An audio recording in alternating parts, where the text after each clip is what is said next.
Free style मारामारी पाहायला मिळाली.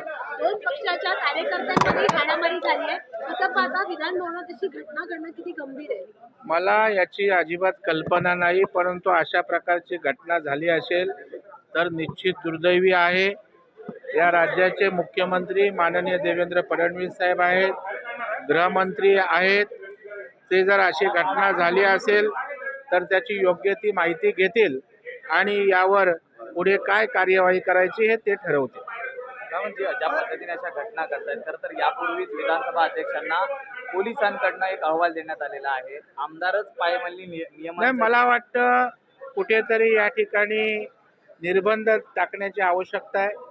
कारण 550 कार्यकर्ते या ठिकाणी अधिवेशन चालू असताना येणं, कारण मागे एक प्रसंग आपण आमदारांचा अनुभवलेला त्या ठिकाणी आहे. त्याच्यामुळे या दृष्टीनं सुद्धा, सुरक्षेच्या दृष्टीनं, प्रवेशाच्या दृष्टीनं सुद्धा सरकार आणि विधिमंडळ निश्चितपणे दखल घेईल. किंबहुना उद्याचं शेवटचा अधिवेशनाचा दिवस आहे.